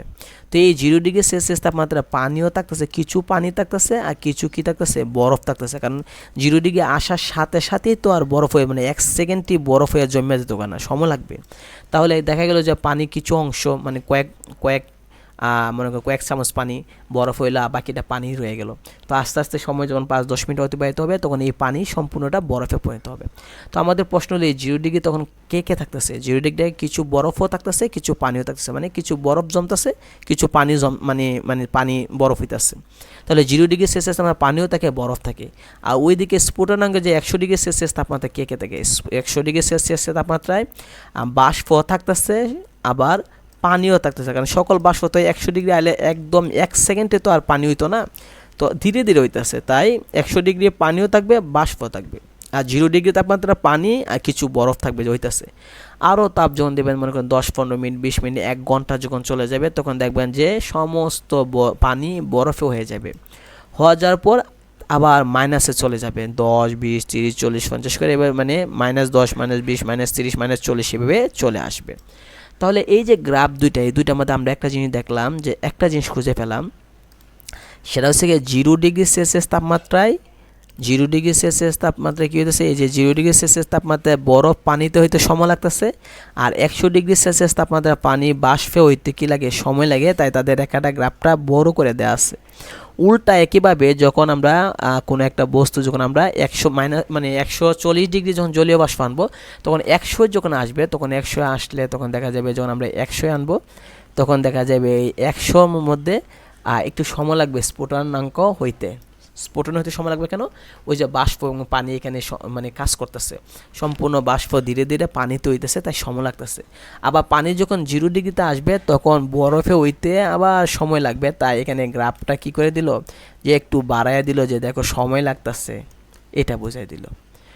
এটাই হচ্ছে গ্রাফ দেওয়া আছে, এবং ওইখানে ওইটাই বলছে, আমি যে কথাগুলো বলছি এখানে এই কথাগুলো এখানে বলে দিছে, ঠিক আছে। তারপর আমরা যদি এখন খেয়াল করে দেখি যে 2.7 বলতেছে যে পাতন এবং ঊর্ধ্বপাতন দেওয়া আছে। তাপ প্রয়োগে কঠিন মানে আমরা জানি যে তাপ প্রয়োগ দ্বারা একটি তরল পদার্থকে বাষ্পে পরিণত করা প্রক্রিয়াকে বাষ্পীভবন বলে। বাষ্পীয় ভবন কাকে বলে? কোনো একটা তরলকে পানিকে যদি তাপ দিয়ে বাষ্প করে ফেলি, তাহলে সেটা বাষ্পীভবন বলা হয়। অর্থাৎ তাপ প্রয়োগ করলে তরল পদার্থ পানি বাষ্পে যে পরিণত হয়, সেটা বাষ্পীভবন বলা হয়। যেমন একটা পাত্রে যদি পানি সহ চা যদি আমরা তাপ দিই, একসময় দেখবো চা থেকে পানি বাষ্পে উইরা যাবে, এটা বাষ্পীভবন বলা হয়। আবার উক্ত বাষ্পকে, যে বাষ্পটা উইরা যেতেছে, সেটাকে যদি আমরা ধরে রাখি কোনো একটা কাচের পাত্রের মধ্যে, ধরে যদি আবার ঠান্ডা করি, তাহলে এটা এটা শীতল হয়ে যাবে, মানে বরফ হয়ে যাবে, সেটাকে বলে ঘনীভবন বলা হয়। অর্থাৎ যদি তাপ দিয়ে বাষ্পে করি বাষ্পীভবন, আর বাষ্পটাকে দইরা যদি আবার ফ্রিজে রেখে ঠান্ডা করি সেটা বলছে যে ঘনীভবন হবে। যেমন জলীয় বাষ্প যদি আমরা ধৈর্য যদি তাপ শক্তি নির্গমন করে ঠান্ডা করি তাহলে পানিতে পরিণত হবে, ওইটা বলতেছে যে ঘনীভবন বলা হয়। আবার বলতেছে দেখেন যে কোনো তরল পদার্থকে, এখানে খেয়াল করে দেখেন যে কোনো তরল পদার্থকে, এই জায়গাটা খুব ইম্পর্টেন্ট, যে কোনো তরল পদার্থ মানে তরলকে যদি আমরা তাপ প্রয়োগ করে যদি বাষ্পে পরিণত করি, আবার ওই বাষ্পটাকে ধৈর্য যদি আবার ঠান্ডা করি, ঠান্ডা করলে কী হইব, এটা তরলে হইব, তাহলে সেটাকে বলে পাতন বলা হয়। পাতন কাকে বলে, কোনো একটা মনে করেন পানিকে আমরা তাপ দিয়ে বাষ্প বানাইলাম, বাষ্পটা আবার ঠান্ডা করে আবার পানি বানাইলাম, তাহলে ওই যে দুইটা পদ্ধতি একসাথে হলে সেটা বলা হয় পাতন বলা হয়। তাহলে পাতনে কিন্তু দুইটা জিনিস থাকে, যে দেখছে পাতনে দুইটা জিনিস, একটা হচ্ছে বাষ্পীয় ভবন থাকে, আবার এটা ঠান্ডা করে ঘনীভবন করি, ওইটা এখানে দেওয়া দিচ্ছে। তো দেখেন ওই এটা এখানে দিয়েছে যে কীভাবে হইলো দিল। আচ্ছা, এখানে আরেকটা জিনিস দেখেন দেওয়া আছে, এই জায়গার মধ্যে উদ্দায়ী মানে ঊর্ধ্বপাতন দেওয়া আছে, খেয়াল করে দেখেন এখানে কি বলতেছে যে প্রক্রিয়ায় কোনো কঠিন পদার্থকে তাপ দিলে কঠিন থেকে তরলে না হয়ে সরাসরি বাষ্প পরিণত হয় সেটাকে বলে ঊর্ধ্বপাতন বলে। যেমন আমরা যদি বরফকে আমরা তাপ দিই, সোলার মাঝে যদি নিয়ে যাই বরফ, তাহলে প্রথমে কী হবে, তরল হবে, তরল থেকে কী হবে, বাষ্প হবে। কিন্তু পৃথিবীতে এমন কোনো জিনিস আছে যে কঠিন একদম শক্ত একটা জিনিস, এটা যদি আমরা তাপ দিই সোলার মধ্যে, তাহলে এটা তরল হয় না, মানে পানির মতো তরল হয় না, ডাইরেক্ট কঠিন থেকে একদম উইরা জায়গা। অর্থাৎ সোলায় রাখলেন, কোনো একটা কড়াইয়ের মাঝে রাখলেন কোনো একটা কঠিন একটা বস্তু, রাখার পরে দেখবেন আর পানি হয়েছে না বা তেল বা তরল এরকম হয়েছে না, হয়ে কঠিন থেকে দেখবেন যে উদাও হয়ে গেছে কড়াই থেকে, সেটাকে বলে ঊর্ধ্বপাতন বলা। অর্থাৎ যে প্রক্রিয়ায় কোনো কঠিন পদার্থ তাপ দিলে সেটা তরলে হয় না, কঠিন থেকে ডাইরেক্ট বাষ্পে চলে যায়, সেটা বলে ঊর্ধ্বপাতন বলা হয়। তো কী কী, সেটা হচ্ছে নিশাদল। এই নিশাদলের সংকেতটা ভালোভাবে মনে রাখেন, NH4Cl, পরীক্ষা হলে কিন্তু সংকেত আইব, বাংলাও আসতে পারে সংকেত আসতে পারে। কর্পূরের সংকেত কি C10H16, আর ও দেওয়া আসছে মানে অক্সিজেন, C10H16 এবং ও একটা ও মানে অক্সিজেন। তারপরে ন্যাপথেলিন, দেখেন ন্যাপথেলিন হচ্ছে C10H8, কার্বন 10টা হাইড্রোজেন 8টা। কঠিন কার্বন ডাইঅক্সাইড, কঠিন সেটা হচ্ছে কার্বন ডাইঅক্সাইড CO2। আয়োডিন, আমরা যে খাবারের লবণ খাই, খাবারের লবণে কী থাকে, আয়োডিন থাকে, সেটাও আয়োডিন I2। অ্যালুমিনিয়াম ক্লোরাইড, সেটা কোনটা, AlCl3, সেইগুলো হচ্ছে উদ্দায়ী পদার্থ বলা হয়। কেন উদ্দায়ী পদার্থ বলা হয়, সেগুলোকে তাপ দিলে আর বাষ্প মানে হয়ে যায়, ডাইরেক্ট তরলে হয় না। ভালোভাবে খেয়াল করে দেখেন এখানে কি কি পদার্থ দিচ্ছে, বলছে যে নিশাদল, কর্পূর, ন্যাপথালিন, কঠিন carbon dioxide, iodine, aluminium chloride, সংকেত সহ শিখবেন যে এগুলোকে যদি আমরা তাপ দিই তাহলে কি হয়, তরল হয় না, ডাইরেক্ট বাষ্প হয়ে উইরা যায়। এই জন্য এগুলোর নাম দিচ্ছে উদ্দায়ী পদার্থ। এই কারণে আপনি যদি দেখতে চান এই পরীক্ষাটা, তাহলে আপনার বাসার যে লবণ আমরা খাই, এই লবণ আপনি কোনো একটা কড়াইয়ের মাঝে, শুকনা কড়াইয়ের মাঝে, বা কোনো একটা যে রুটি যে আমরা সেকি, এরকম একটা কোনো একটা ফ্রাই প্যানের মধ্যে আপনি শুধু একটু লবণটা রাখেন, কিছু লবণ দেন, দেখবেন এই লবণটা আর পানি হবে না, ডাইরেক্ট উড়ে চলে গেছে। তো কেন, ওই লবণটার মধ্যে আয়োডিন আছে, এই কারণে আয়োডিনটা উইরা চলে গেছে। আপনি যে কোনো একটা চুলার মাঝে আপনি কী করেন, একটা পাত্রের মাঝে, শুকনো একটা পাত্রের মাঝে আপনি লবণ দেন, লবণ দিয়ে আপনি কি তাপ দিতে থাকেন, চুলার তাপ, একসময় দেখবেন যে লবণ এইটার মাঝে না উইরা চলে গেছে, পানি হবে না। কেন, ওইটার মধ্যে আয়োডিন আছে, তাই কি হয়ে গেছে, যে কঠিন থেকে বাষ্পে চলে গেছে, আর তরল হয়েছে না। তো আমরা এখানে একটা পরীক্ষা দেওয়া আছে, ওইটা যে দেখেন যে চিত্রে একটা দেওয়া আছে, এখানে দেওয়া দিচ্ছে কি, যে চিত্রে একটি বিকারে কিছু নিলাম, কি অ্যামোনিয়াম ক্লোরাইড নিলাম, যেটা উদ্দায়ী বাষ্প হয়ে জায়গা, লবণ নিলাম, বিকারের মুখটা খোলা, মুখ একটি কাঁচের ঢাকনা দিয়ে রাখা দিলাম, কাঁচের ঢাকনার উপরে কিছু বরফ দিয়ে দিলাম, এরপর ধীরে ধীরে আমরা তাপ দিলাম। তাপ দেওয়ার পরে প্রয়োগ করে দেখা যাবে যে কঠিন অ্যালুমিনিয়াম ক্লোরাইড আছে সেটা গ্যাসে পরিণত হয়ে গেছে, মানে পানি হয়েছে না, তরল হয়েছে না।